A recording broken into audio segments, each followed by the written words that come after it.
Okay, amanya n'eddoboozi David Sanchez aka Mr. Social Media Monster. Ng'olunaku olwaleero tulina omukukunavu omugoberezi w'ensonga era atereeza abantu mu layini n'abawa we balina okubeera. Isma All Access. Isma buuza ku balala. Mje baliko mwenna abagenda okundaba olwaleero mbeera musanyufu nnyo buli wenkwatagana n'abavubuka ab'enjawulo bava mu corners ez'enjawulo nga nze gwe baagala obuuza. Nkisanga nga kya kabi nnyo era nemba nga ndi wadde mbowe eddoboozi lyange nga sinnava mu nsi eno. Isma, ebintu bingi ebibaddewo mu week, over the week from Monday up to now. Winnie Nwagi nga ate abo video ate ebifaananyi awo eby'amaanyi atulaga mubiri. Why? Omubiri gwa Winnie Nwagi gwine engeri gye gwasanyalaze essimu yange nagenze ne gyenkomu wide ng'ekifaananyi ate picture gy'ekomukola ki okufa ayina engeri wano wakati oluwuuzo olwo we lwayise wonna waaguba oyinza olowooza yakula yeeku bano abantu abeewalula wansi abaana abavuga abataba na toilet paper bano mu byalo kate Winnie Nwagi gw'olaba mu face ate bw'omulaba eno mu mabi n'oggwamu boggwe ki maanyi yatujjukiza ne desire yaddawa bw'oba ogenda okwambala obuntu obwo Winnie Nwagi sooka weekebere ate ne photographer omugambe nina ebituli mu bubina nazaalibwa mu 9 bangema simanyi typhoid simanyi polio biliazia ebyo byonna ebirwadde empiso baamalanga gakuba akabina mulinga mu bafumisa ebintuntu n'okozeekoze bupozi obw'ekikopi anyway nze nga Isma akuliridde byammazeemu amaanyi sikyayinza abashuga ddadi we takyanziba oyo ayina eddiba liringo linnya lyayitiridde ate ne skin si nnungi. Try to tell your cameraman bw'obanga ekifoto li photogenic oba weekubewo ttatu nga we yakola naye wandibadde bulungi nnyo nga jumpsuit aka akakubye n'afukamira ne bakubira mu distance n'abanga omuntu abulidde ekifaananyi kyasimu anti nekyegamba ofuna omuntu ng'oyagala okukola ebyo Winnie moso alina boola ba inspiring nga bano ba thick okitegeera abadde aba inspiring nze Winnie mwagala nnyo energy mu gym naye ebifaananyi ono photographer teyandikubye mu baaka yatumazeemu amaanyi ayagala okubalaga ku mubiri kubalaga boti ayagala confidence omanyi kati gwe tutuuse mu nsi yetambuza buli kiki buli kimu waliwo omuvubuka alina ekiyimba eyeggana bakiyita I am the goat I am the goat me I am the goat I am the goat oluyimba luli mu million views basinopu balutweetingako bani abantu bonna mu America abakaki so today nenga womulaba endabika gyayo so confidence kiki kikulu ate kati Winnie Nwagi music bamusiba abayimbi bonna baliwo okubeera promiscuous kuteeka abafanzi baabwe muki enticing mood lwakuba ku luna ate yagiyisizaawo n'abagoba bugobi omwana alina ebinnya nnyo oyinza osikaasika n'osika ekinnya ate n'olina osika ekigodo kugambye yeekoze omulimu lulinga luguudo lwebusa abasajja bangi yabagobye awo yetidde maketi yetiddemu ku maketi ekifaananyi kyene behind tekyandize no maaso tekapa tulya bisava tukirya era waliwo abasigale naye abasuubuzi abagagga abamu abo baabuuse kino kimuteeka wane kampani oba music label gyalimu music label tekina we tegiteeka kubanga this is acting more in the career okitegeera era abayamba kubanga tewali music talina hit song adde esiye ku kino ekiyimba ayina jangu ayina kwata essimu ekwata essimu sirulwe okitegeera yeesibamu bwesibi bamuleetedde abayimbi alinga buno bwazawi bwako noyinza oza yabuzaala ne vinka kakati alina problem alina oteekawo ekirala ls waliwo suspicion nti she's running the contract egweko naye musange nga yeestablishinze mu kimansuro type of artist kuba kyaddako kyekitambula wano e Uganda bino corporate byamuzira lema yabiwamba nnyo naye Nwagi specifically abadde si mulungi oba in good terms avuma abafani anti kati yajja n'abeera muwala mulungi ku katono n'asanga ng'eyo general rema agitutte nnyo manyi osooka n'oyagala oyingire mu mitima gy'abaki gy'abantu bw'olaba giwakanye n'ogamba kati kanzije nga badigaalo kuba alaba kiba akikoze ne Sindi ne bakola ki bayitawo nti ntandikira olunga ndi radical kati kyegambye overconfidence ejja costinga nnyo Winnie Nwagi cause wobeera oli artist nga Winnie Nwagi you don't need to respond to ki nange nze nyini mbadde nnyomba ne live comment n'oli nanvuma ne muddamu naye nalikiralizinga nti ate gwa communicating gwoba wedigradinga kati kyetukola comment tuzikola ki ne Winnie Nwagi munjagala omuyigiriza alekerawo okuddamu baki bafani kubanga ate ffe tetutunuulira faani wo tutunuulira gwe ekigambo kyokoze ki kyozzeemu ekyo ne wiza akikola nnyo abantu bajja kwayipinga olina confidence naye olina ka credibility kakola ki kofiirwa akalaga nti toli composed okitegeera yes as a celebrity olina olekeramu abantu ebintu ebimu nze isima bankola munoonya Sesebati simanyi Mr Frost njabakuba Sesebati anjogeza n'amaana akamula obutambala bwawe ne buvaamu tampeko nyeeza amazzi okiwulira Frost nesiyinza kati at times you have to embrace everything as it comes naye kati Sesebati anteeka mu video ze nenjogera nanzijako mbu akatambala mu n'akakamula ne muvaamu almost half liter gyenvaamu Sesebati eyo kati senga nanga onyombo you get but you have to realize you're a public figure so let other things be abayino tulaga emibiri Jasmine Pia Pound fe tuba kubito desire naye akyayinza otulagako naye maaso tatulaga nnyo byayindi kuba webaka ennyo ku mugongo gwe ojjavaamu nga Winnie Nwagi bamukulubudde ku bisi eyo yonna gyabadde namasuba maaso beebaka wansi simanyi bazina kaliyoke kati emabega yonna waafa okitegeera Shiba naye atulagalagamu naye era agenze alina okugubika alinamu wano akabasitingo kagenze fasajja tetwagala eyo twagala kati nga woolaba lwani lujja nini okitegeera vinka kati ninyo ayinza olowooza kaana kati sajja wano Uganda tulina ebikazi byetwagala oyaa kino kyani kankulageyo kyani Zeni Brown kyeyambulemu olaba olutalo tukayanirawo awo ne tuwaayo sente okiwulira Zeni Brown Fabiola okiwulira nekinakazibu ekyo ssebo kyazaala nekimanyo zinaazinamu kino kirake abona bazadde naye beegumiza naye babeera mu mpale tebakunama kuba baazaalazaaladde eyo nabo bayinza okuwanga munda eyo naye olina omumanya bwolirako mumanyi mumanyi bulungi kati ayoza atakunama mu busikimpi abamuzijjinize nampale ze kulagira yepusize muki ate omubiri gwa Zahara ate atadde amanya muta oya omunyo mata Zahara tota atakati alina omubiri ogugala mu byabanwagi naye amanyi obikolamu ne bamuvuma najja n'agamba yave poti confidence yeyimirizaawo abaki otherwise Zahara tebansobodde andika ati abantu bagamba olina olubuto olina ki but confidence kati ndoza ne Winnie Nwagi is trying to be more of confident. Nerema namulabako ng'akola video ne Six Stewart nga jemuko ku ngoye nga ali mu swimming pool nga binabitya nga kachoze ni beki kamu byoluyimba naga mukaka ndate kati omwana wa kusaasira tomanyi bwayimba nga lema inoba kubungeke nerema sawa yonna akube kifaananyi kya bikini mama we tamukotogere ani omwana wa kusaasira mama we kenyine ayinza omukoto yamulese kusasira nayogedde naye omwana yamulese mu business n'oluyimba nduyina dada ndu yakoze rubinyo lwa mama yes very very very good atenze ndi muyimbi naluwulidde nze mmanyi oluyimba olulungi naye nga nkyengamba mwana wakusasira ayimba bulungi nga Rema ate gwe abadidolizing kati Rema yeetegeke nawe okiriziganyiza mu kusaasira nti gwe bamerica adi ajeno of course ndi weenale mu politics watu oba onyiiza eri nga tebafudde ku nsonga zo jangu eno eri bakuyisizanga ekyana jangu eno eri teri idea gyogoberera bali banoonya bifo jangu eno tulina idea zetukola ki zetugoberera ne wowagoba mwenale mulaba abantu bawangula mwenale mbavaamu bafuuka independent nga bali enale mulining omubiri gwa Kapale gwetaaga sugar mami nga bwagamba MC Kapale agamba mbu ayagala sugar mami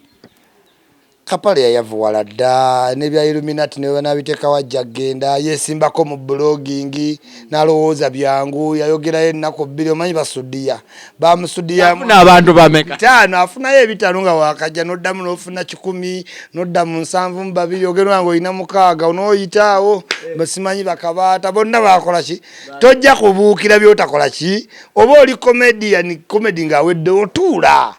teweereke eno kubanyi guno gwa blogging mwango abantu bagupapira abantu nze nalabanga amaddu atandikiko nga balya sete nenga abalya nyangu newe wegeza mu bye bakola wotegera nti biki kati n'okwogera kuno abantu bakupapira kamuzeyi nga kabyogera nze kasinga abantu najjanga apapa ayogerayo ennaku ezi abantu beesalira kumukumu nga badduka oludduka abawala beekolako nassaako bukowekowe nassaako mini nassaako gwayini nassaako live neyeemoola ne baba 6 ne baba 4 ne baba 3 ageba nga aliko live ng'azivaako zabalondemu naye wali wennyini ye agamba mbw asinga guluneedi buli kimu waki bashuga mami tebajja ne bamwettanira nti kyamusinga yasuna amabeere alinga omukazi ate asinga guluneedi alina kabulooka abakazi babuukira kuli ab'ennaku zino olina mubiri ng'ogwakapalo kyasala laavu y'ennaku zino yakungufu kubuuka kuteekulinnya olina ekifuba ng'ekyaba guluneedi baani bafiiki fameyika be basobola kati abawala amusitule mu bbanga amutwale mu kinaabiro amutuuze ku sinki amuvulungule amutule ku mutwe eyo laavu kapayita kyagisobola alinamu ne ku diabetes simanyi sukaali abaana awano ne wali bwe bwavu alina kusigala nga musajja wattu anoonya bunoonya contact ebyalaava abiveeko kapayi tali mwana mwetaaga abatagenda kudda ku siini nga covid aweddewo katongole omutongole buli radio presenter comedian you come from comedy you get confidence you work on radio amoti yasoma basoma abo tebalina journalism credentials at all radio za wano ziwa muntu ali popular yes nze I'm soon working on radio nasoma bya radio ogenda wakubaba kyenkulaga nti no radio tezikyali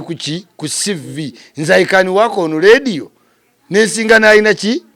kati bakatongole omutongole Jacob omutuuze simanyi bano Jackstar byagenze kubanga you resign your job to go in politics Jackstar tobula wa amuse maaso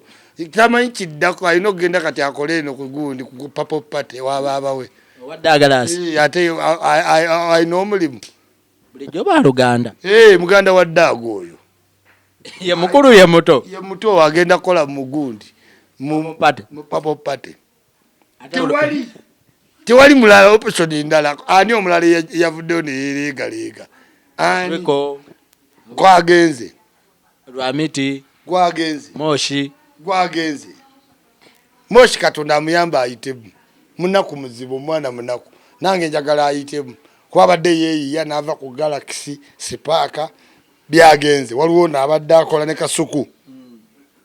owo kanyama ogundi anishafiki kayima making sure oyitamu naye ku bantu 10 abayimbi kugenda yitamu omwo ate nga bagenda mukola kapiira yenna anaayitamu ajja bobu walukaga yaloga Freeman n'ava mutomuyite emmere nali simanyi ajja funa kaadi walukaga yafuna kaadi ate ne yali yamwesimbako kiyimba yamuloga zuzuuma n'ava mu kitundu n'agenda teri amanyi gyali Freeman kiyimba gwe yaloga ate mwali kuba meya aliko yekka abantu bomukyalo begendereze bawalukaga yajja yitamu ate gondi oweeka kuuto yawaddeyo sente naye tebayanza mumulondo oyo Geoffrey Lutaaya naye nga yaguliridde 6 eza Uganda miliyoni 6 kuba ye Geoffrey byadde bizibu yagwa history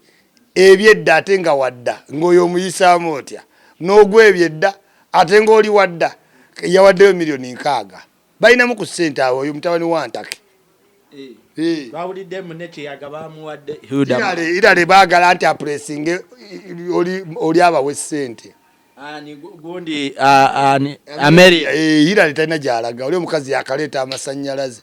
yaleeta lolezi emiti gy'amasannyalaze ng'okyamusobola irale ayagala bamuwe ssente oli gwe yawagiranga kati oyo alimu for purpose n'okusigalako ku mikolo navuganyako be batuula mu maaso awo tewali agenda yitamu tewaba muntu akulimba abantu bakimanyi mu bwongo nti abakozi ba radio abaddulamu kadongo kamumanya comedy si babyabufuzi Museveni yabateekamu ekintu nga woomanya nti Uganda bamanyi ekifo kya president kyani kya Museveni ebirala naye katulaki batawanya Museveni ensi neddamu n'ebizibu nga wona balonda Museveni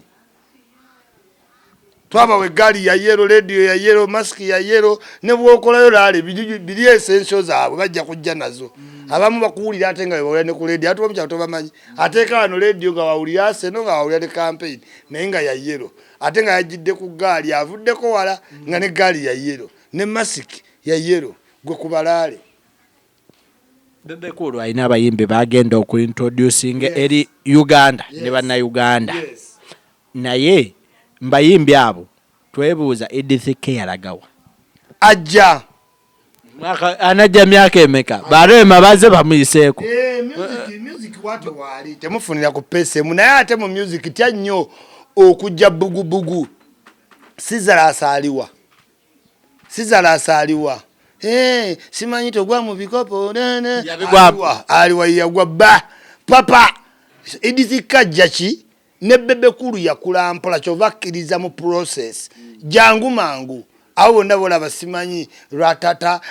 bazex bagenda gwa o papa zex ekimulemeseza covid ono amulemeseza alina wakamoto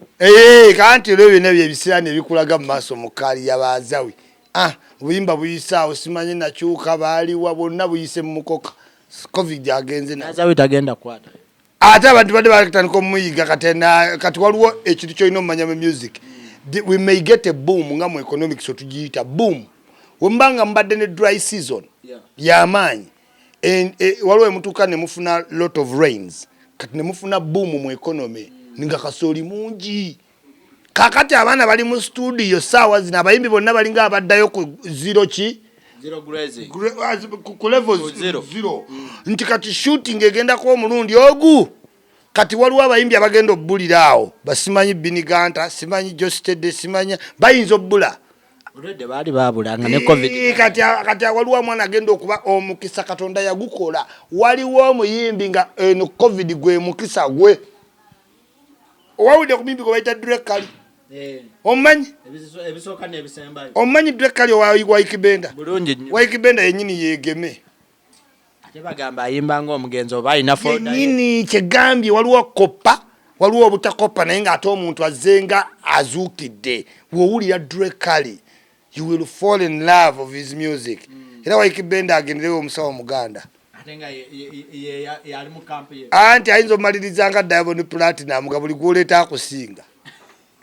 bamboso webali bamboso bamanyi Diamond batera ekyo kuva dda tukirabye nga tosobola kubeera wakabi nga Kameri wali tosobola kubeera wakabi Bebe nga wali tosobola kubeera wakabi music wali kati Drekale weeyiye mangu teweeyibalira ku paka records batugamba abayimbi baloga tebamulogola simanyi naye nga anyimbira bulungi kyenjaga okuyamba yanziza memories za radio ate nga takopa okitegeera nga wowulira King Saha nti takopa bwato wakola ki wayimba ne Drekali wayimba I like you Drekali yes waliwo n'omwana Samasoja ne Samasoja ayimba bulungi kikigambye nti shift ya covid egenda kunnyika abayimbi abasinga ababadde beeripa Jostede nno ayinza okusigala naye waliwo abayimbi bendaba nga ng'oli mu azizaziyoni simanyi bano Kabaka yonna byabadde akolaakola abo simanyi ziiza bafana kugambye abantu bagenda leeta new touch kuba owulira music wandure nze ndi mwagazi waziza bafana kuba ndi muwandozi njagala nnyo abakola ki abawandula nayagala nnyo ziza bafana yansala mbweyo yansala anti kutumanyira ne tulijjawo ne tuliwa Spice alina babodyguard oyo ali mukusibira eyo malaba abakazi they have changed the trend I like it sagala byegomba kuba Harmonize mukiwuli Harmonize adakola mu katale naina jana ado tisa Uganda Spice I like it manager Roger well done ziza bafano dangamu olaba Spice adduka naye agende ku ndugu tojoganga mubere discipline ndio omuntu akumanage nze mu respect otegede nti okwemanaginga kuzibu bulungi bafana zi music nego omanyiza bafana we yatuuka neyeyita ne Katonda waalaga tetukyayagala lagawe tetukyaya abajamaika bali watwaleta Daddy Andule buyimba tobuwulira bateekamu ka copy and paste kegeno ne tuyitaawo okwatamu koko bibbo nze ndi musajja musiraamu nnyo naye mbimanyi weebiri naye nze ndi musajja sirina busiraamu ndi mutabuliiki nga woogamba abalokole ndowooza abalokole be bapresuming okubanga imaani ya waggulu right kansube sikyogedde bubi I don't want to offend religions naye nze ndi muki mutabuliiki mu busiraamu ate ndi mutabuliiki kale awo tonsuubira ate ogenda mu bigali twalaba wano banno abali Sweden Peng Peng Ed Mezaya nga ka audio kalinkinga nga bakabira sente naddala Mezaya agamba Penge mpereze emitwalo gyange 6 tewali muntu yayinza baweereza abo wadde 15 tewali bali wala sente teziyinza veno zisale zidde gyembadde tewali ayinza baweereza wadde kakaga beesudiya batya teekako amawunti ennene olweizinga ebba abantu balowooze muyina ki sente tewali kwabo gwe bayinza wadde emitwalo egi ebiri ova wano mu gavumenti nga nze ndi wano tekisoboka wewajja nga wakadde Uganda twawulirako wava eriwo wabweru amukoze association y'abablogger tetwakola yenze yajja mbikole byonna tebabitegeera nze yajja abitegeera nze yasoma nembagamba mumanyi muyina value naye temugimanyi kati nenzijja nzuukuse eggolodi mu ttaka kati kyenakola yakyobola nze yagende omukulembeza abo tewayinza kugenda aseetaaga bba manejinga netaaga gamba president I have human resources waliwo humans we not take in order not in particular emezayo bapenge all people in abroad yes kati olaba bakayanira gine 12 ejja tewali 12 gyekera okwongerezaamu ebintu bitaliyo tewali mitwalo 12 edimeza yaddamu okubire banne obuuze Sweden noyingiza omutwalo gwa $1 bo wano Penge wadde bamuwa sente Brian White nzazi mujjirayo kubanga bazimumma nga nzabanya omuntu omukulu anti nga ajjayo nnyo nga atajjayo 2,000 1,400 2,000 kati gwe mitwalo 6 ejja $1 ogimanyi mu Sweden bakukwatirawo kati bakulimba bamanyi ndi ku 3 kati nabo beeyogeza babateekemu babalowoozeeko tewali ayinza balowooza ku mitwalo 3 tebazirowoozangako tebazimanyi nze yalijja n'ekirowoozo wadde nga baludde ku internet bamanyi kukwata simu na kuleizinga emotion z'abantu naye tebamanyi kwogera n'abantu ba substance nze ayogera n'abantu ba substance kyovola banzayi n'abavubuka era abali focus abakola app bali bakoze eki ku myaka 10 gye bamaze ku internet kimbuulire okujjako okuwemula ki ale nawulirako ne Penge oluba okutonya wano kumuliirawo buliizi baani alimba ayagala bateekako value ng'ani amulya mpozi abamubanja si government government emulinako buzibu ayogera ki what is his impact here abantu ekabula maido balaba internet live zikoma ono mu Kampala olina oba ku mainstream nze alina effect why nva ku Facebook nengenda ku radio nengenda ku YouTube nengenda ku TV kati nze nina decent nina message government gyeyinza okutya because nkolera ku mikutu kiki mingi kati gwali ku Facebook weka yes you may cause some hiccups naye zikoma wano ekabula maido tukulaba ajja abere ku radio kati goba wabo bakaki kwebebe balwaniri obaka bwenjagala obbawa batunule nga bwenkola nabagamba ngenda ba president wa blog emyaka egisooka nga njitereeza nene egiddako ngamba kwasa obubaka ate abatandika okwefuga mu constitution gumu atenga Penge agamba yakuleeta mu kintu kisobo bwaba wagamba then he must be proud of me kuba nalowooza ku kyatalowooza nkotakolanga ku ddiiro esukka mitwalo 2 gya $1 lwe yagikola yafukamira wansi n'asiita n'ayavula yali yagumu kuzaawo edde gumu ogwa $1 now oba wagamba nti bw'aba agamba yandeeta then I must be his best product okitegeera bw'aba agamba yandeeta nga bw'ainsistinga nga gwe woogambye si bigambo byange then I am his best product he must be just proud kuba omulala anaamujja walira ba president kubanga naye yennyini tannatuuka tamulabangako alaba Bobi Wine nze nyinza olaba Bobi Wine mugamba ki yagenda kuwaje why buno obukadde atendayo Bobi Wine na struggling dde okuva mu gwenkaga this is not my time to struggle this is your time to struggle nange ndabe kyolesi jjajja bonna baba wabuyi ne muwoza isi magendo okole does your grandfather work No. Gwacho ngamba ngende nko. Ola da yatere. Yes. This is time to give voice of wisdom. Bintu bingi twakulabakaawo olonchinze app ya M7 tutandikirawo ndo. Na launching app ya M7 mu abavubuka abagamba mutuli ba youth mu inventinze kitemina wadde akaiso ke mwakola ki ke mwavumbula muoza kimundi muvubuka oli muvubuka mubiri naye oli mukadde mbongo nze ndi mukadde mubiri ndi muto muki mu bwongo kubanga hii app togiraba abantu bajagadde product sale sent M7 ba mchawa bani people are going to give me money billions of money ntwale M7 specifically eno app egenda kola bintu ki bingi nnyo kati abantu abakola emirimu nga gwe noga tuli cookie promotion eri notable nga tukuteekamu nga M7 akumanya nina business ya nga tukuteekamu nja ku donating M7 ng'ogendamu ndi MP Flaga Bear ng'ogendamu naliko commissioner M7 abeerabira abantu bangi afuze ebbanga ddene oyinza oba wali commissioner mu 92 mu 2000 nga kata kyakujjukira tukuteekamu ne tukuwandiikawo najjukira ne date notukokufa ng'asobola okulicognizinga personal twajjewo enkokola tewakyali byakumanyira balamu mbate simanyi balamu yannemeseza akulemesaki wano you are in contact with M7 kuliko email address simu byonna biwa M7 oba wayimbira M7 oluyimba nga bakuba enkokola tuluteeka mu video ne audio ne lubeera mu myaka kuki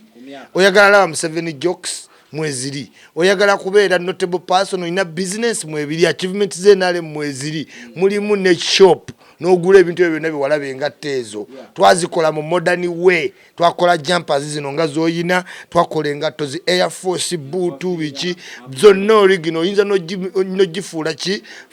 customized ngerike erinnya lyo ngayo mwalabe yasipapa yagigula milioni 6 okiwulira yagigula milioni 6 za Uganda kuba yesipapa bwe yagamba era agirina mujaba mugiraba tuteekako signatures M7 tufuna signature ye with authority ne tujikuba ku ki kungatto nobeera M7 supporter bantu bangi baagala M7 naye nga tebaagala NRM kati eno twagikola nga ya M7 ne tujikwatirako General Muhoozi simanyi Salim Sale simanyi bano bonna baganda be basoddo tujjabba kuba kibokeno ya M7 ado omuntu ayagala yiye naye abatuukirira tutuukirire olabe prominent people app eno specifically abantu abasinga naddala abayimbi oba baserebu mugambye M7 oba contacting oba oyogera naye direct ate abantu abasinga ekibatwala owa muzeeyi kubawa kunte na kubawa sente wano muzeeyi anaaba akyasobola okuwa wano ojja kubanga olina byokola osobola obiteekamu nga cookie promotions M7 n'asanyuka bana baweereza buki n'agenda mu contact n'alabanga mwaweereza email zammwe n'akwata essimu na aro oli oti awo balamu omwetaaga kwawula abatajja kwa kati NRM Flaga Bear ng'oliwe Kavula Maido M7 akumanyi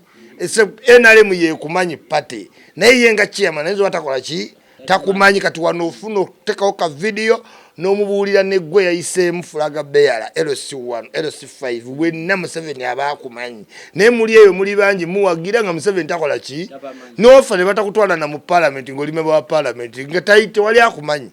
yes kati wano ofuna chance ye M7 okukuyiganga M7 nowadays abantu abayagala abawagira muzeeyi naye nga tasobola ku expressinga eri bantu bamwetoolodde naku zino oli waakulaba naddala aba people power n'agamba gwe wagira muzeeyi akukyawa byonna naye kati wano kigenda mutaasa kiri gy'oli gw'otambula na simu yo n'oyogera ne M7 ku makya message mweri n'ogizza anaategeerera wa okitegeera ate n'okutegeera kirungi be proud ategeera oba ategeera why are you keeping snakes in your house tegeerera oti ndi wa M7 watu wagira M7 ndeka yes kati eno yeresa abantu kulooza ate it's a good initiative njagala abantu mujagale ne oba toyagala M7 downloading olabe ebyenjawulo betukola nze omwali mukola electoral commission egendo yamba abebulayo okuvotinga nga tebali mu Uganda ndi mu contact tubadde tukimanyi ati nsaba okulampola ndiwo ku challenge nga bavubuka abamale ebbanga nga bayimba buyimbi mbu we are youth na ajazuka inana nga talina kye inventinga naye ali kunza avuma mulimu abantu abamu abakikuba kino nti isima ne banno mwagala kukuba kasente kuva wamu do you yolowooza okukola app kusimba muwogo okola app kusinga n'ennyumba eyakalina gy'olaba e Uganda ne gweno. This is an application tuteekamu ssente katoyinza gamba ate tunoonya ssente nedda newe tuba tuzifunye tuli worth it. Mbulirayo omuntu alina ekintu ekyamagezi mu campaign eno eri scientific okusinga MySevo app. Buli omu era alwanira events. Tuli mu mulembe ki?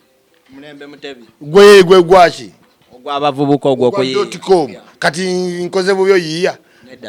Nzi kaddi wanvi nga ntambiza stove ebisigadde kalaso. Kati nayiza Museveni will appreciate electoral commission muntukirire simanyi mu aba taxi park abagagga ba Miss Kigundu contact me nkukolera app ya business yo yonna. N'obwongo bungi. Promoter ne yambula Jose yatugambye ekyo kye nakola ke kali akatono nnyo bwe kati kubye nali ndowooza okukola nalina okweyokya nga nina oba okwewebutwa oba okwetuga nennondawo kanaako okweyambula. Kyalina okugamba omuntu w'osukka ensonyi olina okwekaliza mu ekyo kyokola. Kyabaganda bagamba ow'empaka akunameemeka ebiri. Kati oyo omusajja kye yakoze okyamusuubiramu woba olina mwannyoko nga yamufumbirwa okyamuwa ekitiibwa. Oyo manya kisajja talina na wapromota wamu Abitex yamusetinga amukolera ekyo. Waliwo baminisita abalina okufuna ssente ezo zimuwulira biliyoni abamanyi bwe zirina ova babagabireko bano obuswazi. Kati eyo pulesa gye babateekako ne bagamba mukole mukola ki ebyobusego. Waliwo eyambuza Isuma lwaki oyo etteeka lya act simanyi pornography teryakoze eki teryamukute oyo teriyinza mukwata because oyo ali mu demonstration ne Stella Nyanzi teryamukwata. Tuteekawo kikyokoledde mu video ne Winnie Nwagi tetusaba mukwata kubanga artist ayinza oba ali mu video shoot alina producer ne director naye bamudirect nze kola ekyo naye liri etteeka likwata nga gwokedde osalewo okola ekintu nga tewali kikunyiiza ne lyofending abalala.